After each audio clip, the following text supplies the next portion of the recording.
Amigos, nos acompaña hoy en esta consulta la licenciada Lucy Peña.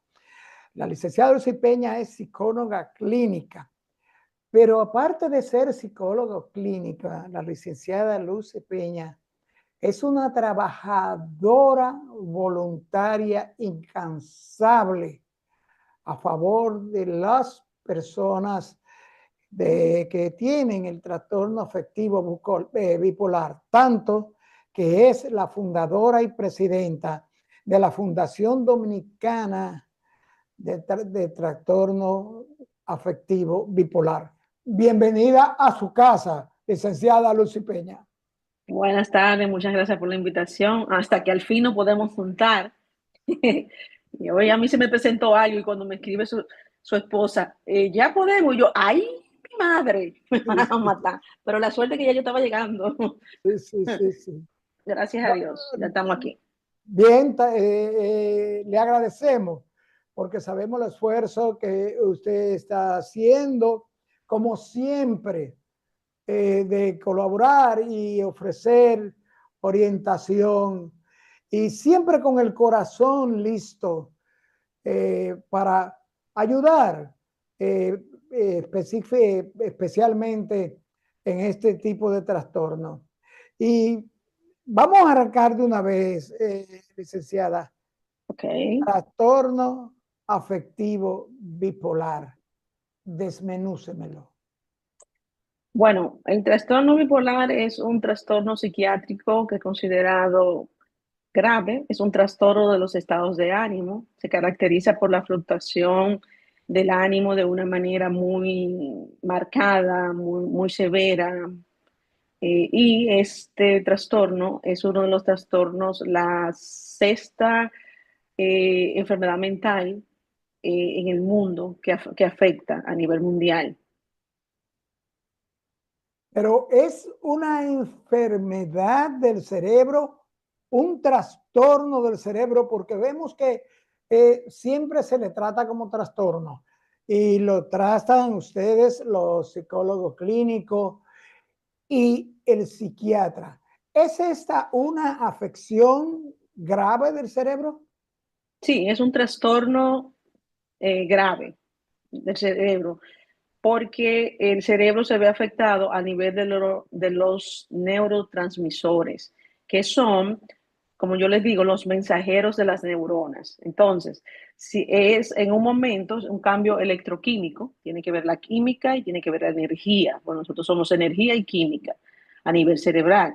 Entonces, en un momento dado, de manera endógena, es decir, que no tenga que ver necesariamente, aunque influye lo de fuera, pero no necesariamente. Existe un cambio en tu estado de ánimo que produce de una manera inesperada. Por ejemplo, en el caso de los neurotransmisores, tenemos el neurotransmisor de la dopamina, que es el que acciona cuando la persona que sufre de trastorno bipolar tipo 1 eh, produce, por decirle de una manera, como yo no soy médico, produce dopamina en exceso.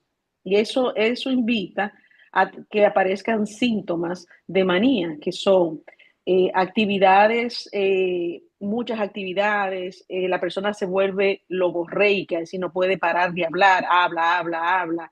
Se tiene, por ejemplo, también no tiene necesidad, la necesidad de dormir se le disminuye, es decir, la persona puede pasarse hasta una semana sin dormir, con un par de minutos que por el cansancio el cerebro carga, ya se restablece y sigue una energía vitalizante y que tú te pones muy contento, quieres compartir con todo, sufres de lo que se llama en ese momento, se llama prodigalidad, que la prodigalidad es una sensación de abundancia, no solamente abundancia de recursos monetarios, también abundancia de que tú puedes ayudar a todo el mundo, de que puedes querer a todo el mundo, siempre andas rodeado de muchas personas. Por eso al polo de la manía también se le llama el polo eufórico, donde está la felicidad al máximo. ¿Mm? Lo peligroso de este tipo de bipolaridad, que es la más grave, es que la manía no se mantiene estática, la manía va conforme, ¿verdad? Para uno diagnosticar un episodio maníaco en una persona, debe comportarse todas las conductas o varias de las conductas eh, constante, mínimo una semana. ¿Mm? Porque la manía va en aumento, en aumento, en aumento, hasta que la persona empieza a sentir sensación de que de melagomanía, así que yo soy lo más grande, yo soy lo mejor, yo me lo sé todo. ¿Ah? Entonces llega un momento que se presenta un episodio psicótico, que es despegar de la realidad, una locura momentánea. Se vuelve otra vez a la realidad, pero es algo bien difícil para la familia y para el que lo sufre también. Es por Y esto, durante... es Uh-huh. por esto, licenciada, que le llaman algunos profesionales a este trastorno como las indican como una enfermedad maníaco-depresiva. Eso era ya hace atrás, en la psiquiatría del pasado, el doctor que descubrió el litio, ¿m? eh, ahora mismo se me va el nombre del doctor, pero él lo llamaba maníaco depresivos, porque eso era lo que él veía, los síntomas en los pacientes que trataba. Entonces él empezó a tratarle con litio y se dio cuenta que se iban estabilizando. Entonces, ¿qué pasa con las enfermedades psiquiátricas? A medida que hay una mayor cantidad de personas que sufren una enfermedad, los nombres van cambiando para humanizarla, para acercarla más, ¿sí? Y darle un nombre más correcto. Entonces, por eso hoy día se le llama trastorno afectivo bipolar, que hay trastornos del ánimo, hay varios, no solamente la bipolaridad. Por ejemplo, tenemos la depresión mayor y los tipos de depresiones que existen. Licenciada, la Organización Mundial de la Salud señala que con 40 millones de personas sufren trastorno bipolar, que es una patología que de no ser tratada puede acarrear consecuencias muy graves. Y Es según correcto. expertos de este organismo, es uno de los trastornos mentales graves más banalizados, tanto que gran parte de la sociedad lo asocia a simples cambios de humor o caracteres inestables. ¿Por qué esta banalización, licenciada? Bueno, yo más que banalización le llamo que es romanticismo, estigma, que es lo más fuerte que tienen las enfermedades mentales, esa marca tachada de que es malo, ¿ah? Porque una enfermedad mental es un trastorno mental, es igual que una enfermedad física grave, como es la diabetes. Si tú no te cuidas en la diabetes, tú vas a tener problemas. Y en la diabetes hay cambios de humor, tienes cambio de humor debido a la diabetes.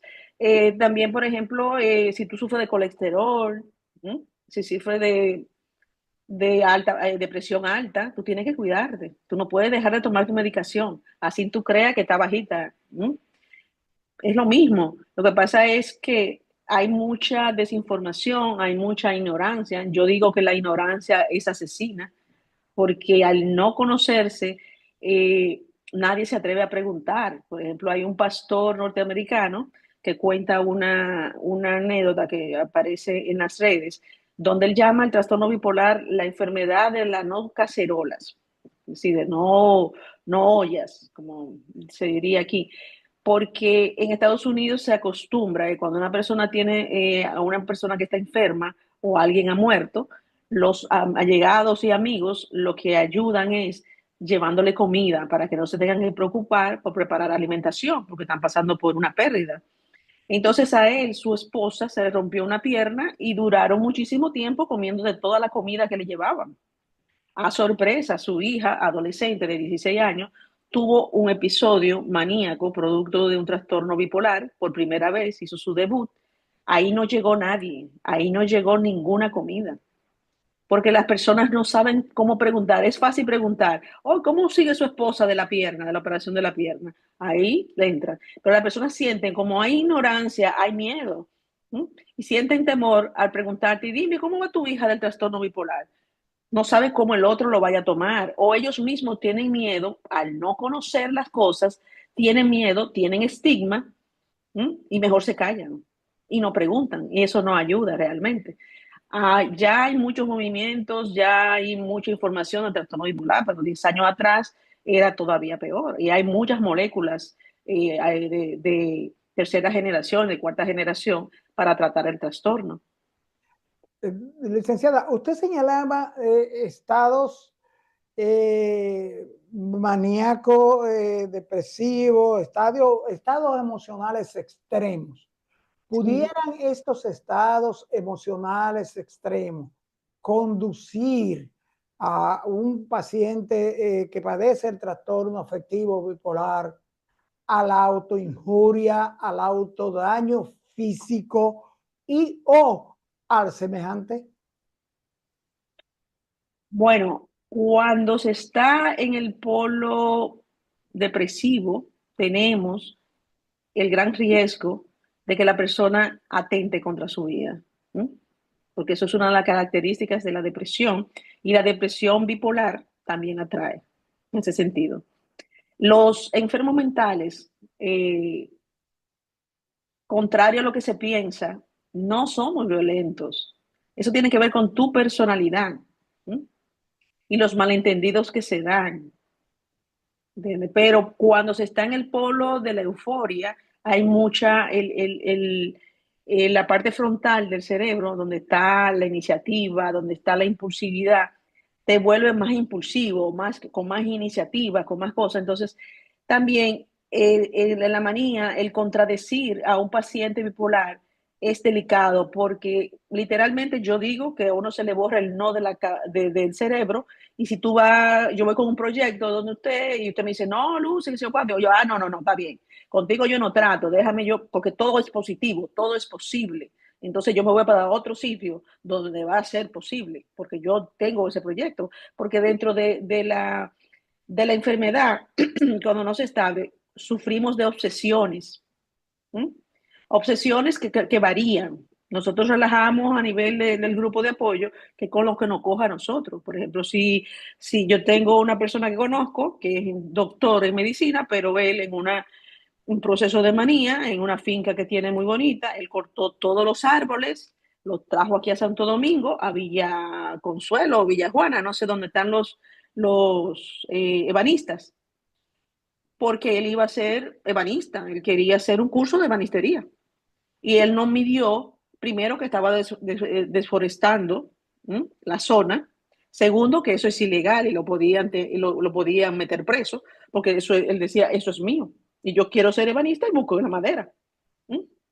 Entonces, comete ese tipo de cosas por la impulsividad que se tiene en el momento. Pero va a depender del contexto que se dé. Siempre hay que buscar contexto. No puede ser, no es al azar. Usted habla del grupo de apoyo. En ese grupo de apoyo que entiendo que se generan en Fundotap, ¿hay tendencia a ocultar el padecimiento de trastorno de los mismos pacientes? ¿Hay tendencia a reconocer sus estados y sus cambios en las personas que padecen el trastorno? Claro, en el grupo de apoyo es exclusivamente para pacientes diagnosticados. ¿M? Y el que se acerca o está en aceptación, buscando información, buscando apoyo, o está en el proceso de aceptar su condición. No, no sé, ahí es totalmente confidencial. Lo que se habla ahí se queda ahí. ¿M? Eso es así. Y solamente participamos pacientes, por eso mismo, porque es algo donde el paciente va a exponer sus dificultades, sus cambios, va a hacer preguntas. Mira, ¿y eso es del trastorno o es mío? Entonces nosotros nos psicoeducamos y hablamos de nuestras experiencias vividas. Entonces es algo muy serio y esto tiene un secreto de sumario, no se habla ahí. O sea que sí, los pacientes que asisten a estos grupos de apoyo, como usted señala, son pacientes ya diagnosticados que Y en asisten tratamiento, y en tratamiento, que exacto, asisten de manera voluntaria. Esto exacto. indica un reconocimiento per se de ellos de que están padeciendo el trastorno, pero reconocen la gravedad de las reacciones y las manifestaciones pasajeras del trastorno. Claro, sí, hablamos de las dificultades, hablamos de los desaciertos, hablamos de las cosas positivas también que nos pasan, cómo hemos manejado una crisis. Por ejemplo, no solemos, nosotros no solemos dar consejos, sino, por ejemplo, alguien emite una opinión y yo digo, bueno, a mí tuve una situación parecida a la tuya y me funcionó tal cosa. Porque no es un asunto de que no, tú haces esto, tú haces, no, tenemos libertad, absoluta libertad todos y respeto, entonces lo hacemos de esa manera, pero se admite todo, el que no, porque lo que pasa es que aunque hay muchas personas que en este país que sufren la enfermedad, cuando sucede y tú estás en el proceso de duelo, porque es una pérdida, cuando te informan a ti, mire, usted sufre de trastorno bipolar luego de una crisis o de un proceso de crisis y de ida y venida a psiquiatría y observación de conducta y eso, tú pasas por un proceso de duelo, donde la primera es la aceptación. Estás en negación primero.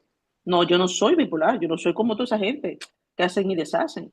Porque, por ejemplo, en los medios, en el cine, se romantiza mucho el trastorno.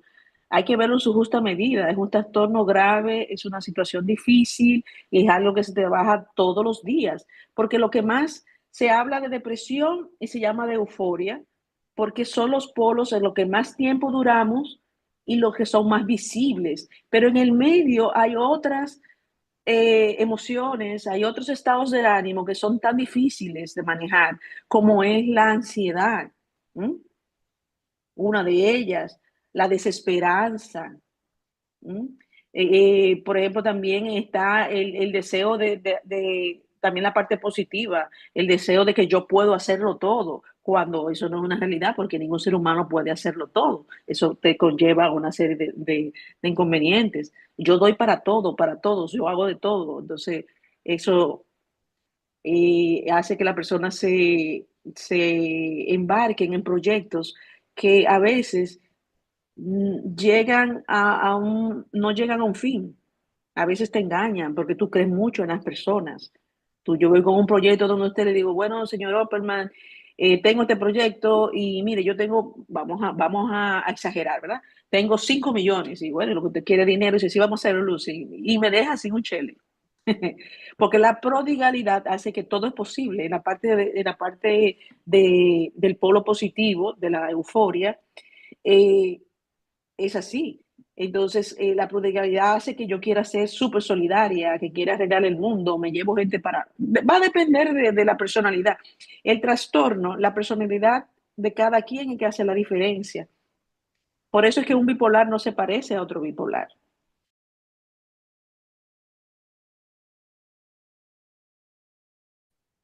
Licenciada, usted hablaba de la banalidad, hablaba, si podemos decir, de el tratar de perjudicar a un paciente del trastorno bipolar. Y usted con una naturaleza tremenda explica, nosotros, es usted también paciente del trastorno, ¿cierto? Sí, yo sufro trastorno bipolar tipo 1 de hace más o menos 15 años. Y la mía es genética, yo la heredé de mi papá. Hablando de la banalización, una Ujú, amiga nos recomendó que le preguntáramos a usted por su experiencia. Ella es conocedora de la existencia de Fundotap ujú, y nos recomendó que le preguntáramos. Tiene un hijo que terminó su carrera de médico, es médico general, con ujú, buenas calificaciones, su graduación, ujú, ujú, y solicitó para una beca a una especialidad en el extranjero. ujú, Y le negaron la beca, no consiguió la beca. Y ella asume que puede haber sido porque en el formulario de solicitud él puso que él padecía el trastorno bipolar. Puede llegar la discriminación a estos pacientes a ese extremo. Sí, puede llegar. Aún contando nosotros con los derechos humanos en salud mental, donde está muy bien planteado, lo planteó la OMS y la OEPS, donde no se puede discriminar a ninguna persona por sufrir un trastorno, ya sea para un trabajo, para un estudio, todo eso. No se puede. Habrá que ver qué razón le dieron, porque tuvieron que darle una razón. En caso de que le dieran la razón de salud, él tiene derecho a llevar ese caso a que se exponga en las autoridades de la universidad, porque eso es discriminación. Eso es discriminación, claro que sí. Claro, El paciente del trastorno bipolar puede llevar una vida normal si está debidamente medicado y controlado, ¿cierto? puede llevar una vida funcional, porque yo, por ejemplo, la normalidad para mí es un constructo social, para mí lo típico. Yo, por ejemplo, soy tan normal como usted, doctor, señor Opperman, porque yo lo único que tengo, yo digo que yo soy como un amigo que él fue nuestro presidente honorífico, lamentablemente, de la fundación, lamentablemente falleció el año pasado. Él era español, Carlos Mañas, y él decía que nosotros, los bipolares, éramos dime di. Yo decía, bueno, ¿qué es eso dime? Dice, bueno, nosotros, yo soy tan normal como usted y como su esposa, que he tenido contacto con ustedes dos. Lo único es que mi disposición mental es diferente a la suya. ¿Mm? Yo tengo una disposición mental diferente, para lo cual yo debo tener siempre en cuenta cuáles son mis factores de riesgo y mis factores de protección. Yo lo debo tener claro. Por ejemplo, un factor de protección es que yo me tome mi medicamento en como me lo indica mi psiquiatra, que es el profesional que entra primero, básico, porque es el que a través de los psicofármacos va a estabilizar su química cerebral, que es la que está descompensada de alguna manera. Entonces, el psiquiatra entra primero y luego entra el terapeuta para empezar a trabajar con el ser humano completo, con todos nuestras mochilas, como digo yo, que tenemos muchas cosas que debemos cambiar. Entonces, ¿qué pasa en ese sentido?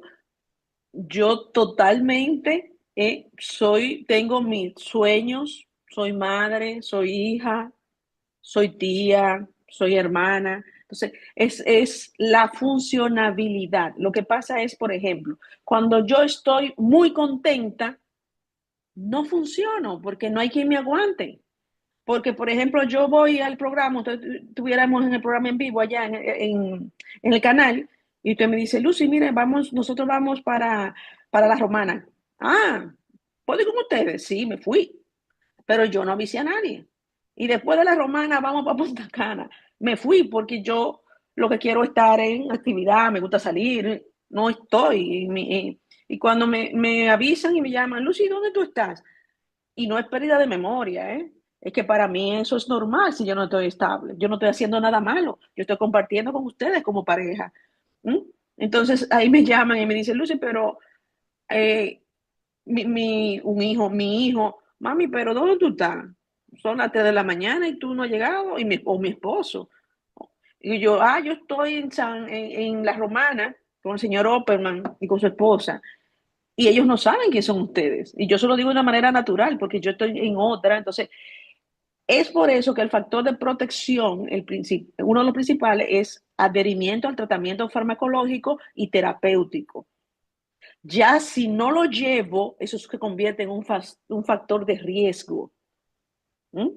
Porque si no tengo un tratamiento, no voy a estar estable. Y cada vez que el cerebro recibe una descarga electroquímica, el cerebro cambia su morfología y va perdiendo con el tiempo, mientras más crisis tú tienes, vas perdiendo facultades. Usted se da cuenta que con los años, como el cerebro va envejeciendo con nosotros, vamos teniendo anteriormente, uno tenía una memoria fotográfica que no tiene nada que ver con el trastorno. ¿Mm? Ahora yo te digo a ti, mire, por ejemplo, el doctor Kremlin, que fue el que le dio el nombre de maníaco depresivo, cuando empecé a hablarlo, no me acordaba, pero no por el trastorno, es por mi edad ya. Entonces uno tiene necesariamente no por el trastorno. Uno tiene que hacer asociaciones y eso nos pasa a todos. Por ejemplo, yo me acuerdo que de mi mamá, que ya no vive mis padres, mi mamá, yo era su memoria. Ella me decía, Lucy, acuérdame tal cosa. Ahora yo le digo a las personas cuando me quieren algo conmigo, mándame un mensaje por WhatsApp. Yo, a esa es mi memoria. Y hoy, como su esposa no me había escrito, porque hablamos de eso ayer y antes de ayer, y ya yo estaba resolviendo una situación que se me presentó. Y yo, ay, mi madre, cuando yo la vi, digo, yo, ay, pues, gracias a Dios que ya yo estaba llegando a la casa. Si yo le digo otra vez que no se puede, no, eso no se va a poder. Entonces, y eso no tiene nada que ver con el trastorno, tiene que ver con el día a día que uno se va, porque los viernes por lo general en la tarde, yo no trabajo, yo descanso. ¿Está bien? Licenciada, en esos Dígame. dos extremos que usted señalaba, de la contentura, la hiperactividad, la depresión, la ansiedad, la inseguridad, ¿cómo es la relación de pareja, la convivencia del paciente del trastorno afectivo bipolar? Y si es cierto que uno de los extremos es el responsable mayor de la separación, de divorcios, de encontronazos, de pleito y de mala convivencia con pacientes de trastorno bipolar. Bueno, le voy a hacer una pregunta yo. Dígame un sinónimo de la palabra trastorno. ¿Qué es un trastorno para usted? Bueno, un trastorno es una disfunción momentánea, supongo Ok, yo, ok. una situación momentánea que se presenta de súbito, puede presentarse de súbito o tenerse y como usted señala, ocultarse, pero usted sigue con el problema del trastorno. El trastorno bipolar es imposible de ocultarse, porque cuando tú tienes síntomas, hay visibilidad, hay cambio de conducta. Por eso es cuando nosotros tenemos nuestra primera crisis, se llama debut, porque es algo que es necesariamente, obligatoriamente lo más recomendable, no es lo siempre lo que sucede, que haya una intervención en crisis hospitalaria para poder volver a regularte, porque estás o muy agitado o muy triste. ¿Ah? Imagínese una planta o un carro que usted le meta el acelerador hasta el fondo y no frene en ningún lado. Esa es la manía. Pero por otro lado, imagínese un carro que usted va corriendo con su carro normal y se le rompe la correa del tiempo. No corre. El carro y esa es la depresión. Entonces, eso es lo que sucede. Tú es posible que sepas que no es el trastorno que tienes, que no es el trastorno bipolar, pero tú sabes que algo te está pasando. Porque de hecho la depresión duele físicamente cuando es bien fuerte, duele. ¿Eh? Porque tú sufres de lo que se llama anedonia. Anedonia es un síntoma de la depresión donde tú pierdes el deseo de hacer las cosas que te gustan hacer. Por ejemplo, a usted le fascina hacer su programa, ¿verdad?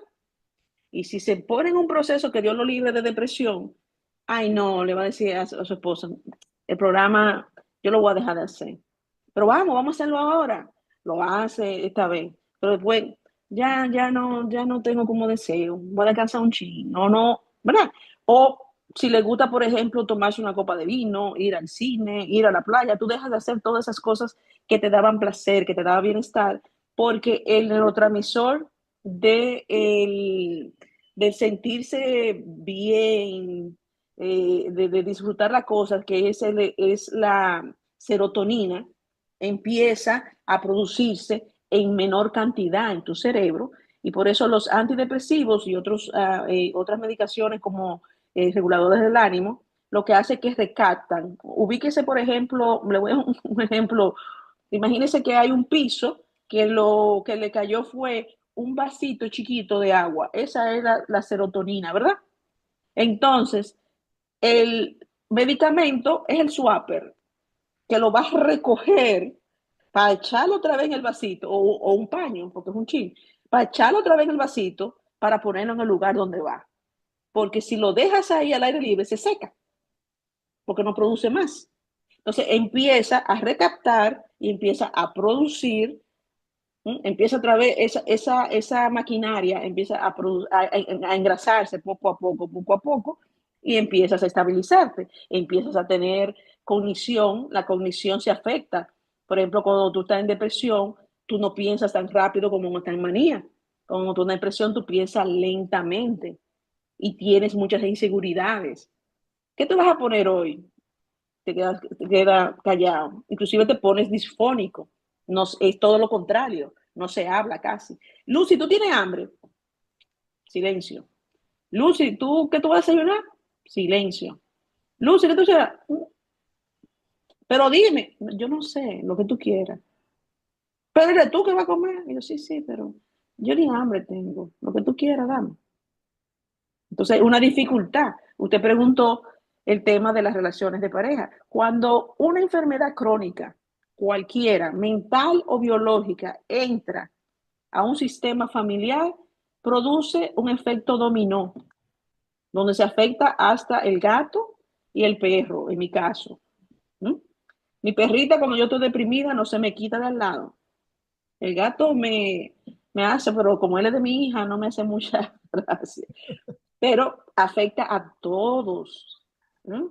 Lo que debemos hacer es, y por eso yo hablo siempre de la personalidad, que importa mucho. En el proceso donde tú no sabes lo que es, lo importante, señores, es buscar ayuda.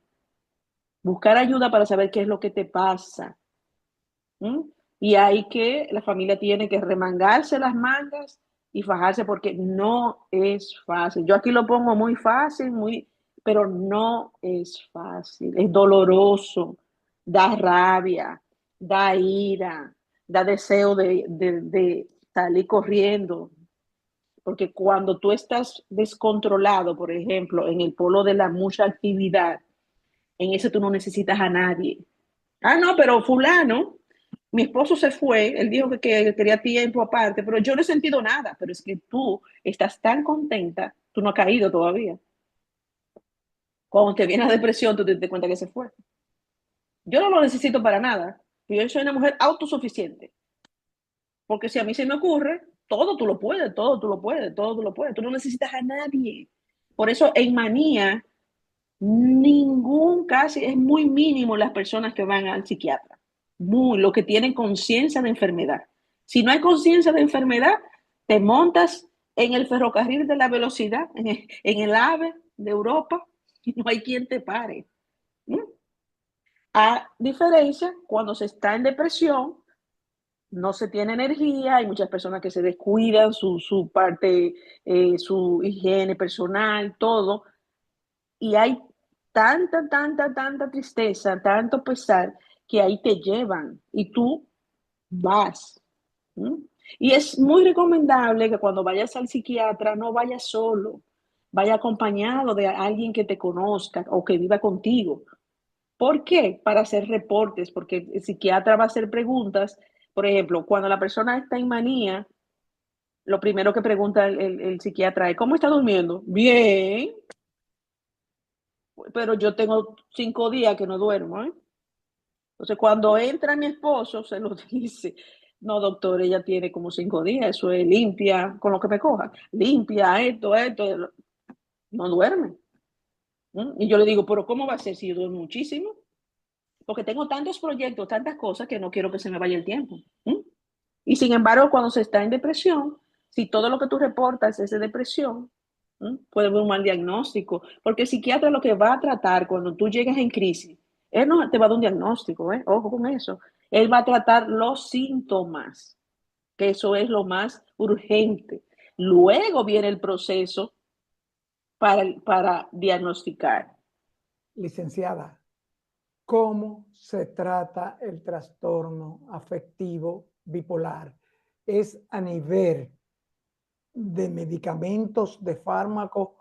¿Hay terapias, psicoterapias, terapias electrónicas para el tratamiento? Sí, como yo le dije anteriormente, el tratamiento de base cuando no se está estable es el tratamiento farmacológico. ¿Mm? Ese tratamiento farmacológico tiene tres. estados, tres formas que se presentan. La primera es oral, pastillas, ¿ah? Porque hay mucha prueba y error, porque toda la química cerebral no es igual en todas las personas. Entonces, lo bueno del trastorno bipolar, que yo digo que hay muchas moléculas que el psiquiatra tiene a su mano para poder hacer las combinaciones hasta que encuentre la que te estabilice a ti. ¿Mm? Entonces, tú puedes en principio tomar mucha medicación, pero después, cuando ya tú tienes conocimiento de enfermedad y han encontrado la medicación que te funciona, tú vas a tener una medicación de mantenimiento. Por ejemplo, yo solamente tomo una pastilla. ¿Mm? Entonces, en estos momentos, aunque me evito en momentos que me ponen hasta cinco, pero ya, gracias a Dios, hace mucho de eso. Sin embargo, también está, si no funciona, está la medicación que es la misma que esto es oral, te la ponen intravenosa. Si, dependiendo cómo tú estés, si estás que no quieres tomar pastillas, porque hay muchos que se ponen muy agitados, sobre todo, o muy tristes y no se la toman. Entonces, hay algunas que se ponen intravenosa y tenemos los electroshocks que están muy satanizados, pero todavía son válidos y aceptados en la medicina. Aunque nada de esto, según los derechos humanos de la salud mental, debe hacerse de manera involuntaria. El enfermo tiene que acceder. Aquí todavía nosotros se hacen entrenamientos involuntarios, lo que no debería ser, pero es difícil. Yo estuve en noviembre del año pasado trabajando en un taller que me invitó la OPS sobre eso mismo de derechos humanos, y es difícil tú hablar de eso en un país en vía de desarrollo. Y la pregunta al final fue, ¿qué hacemos si tenemos un paciente que esté totalmente agitado, que esté descontrolado y que no quiera tomarse una medicación? Y al final los profesores tuvieron que acceder de una manera muy sutil, lo dijeron, pero sí, un entrenamiento involuntario. Estos electroshock, esto es lo que se llama TEC, es la terapia electrocompulsiva. Ujú, sí, exactamente, esa misma.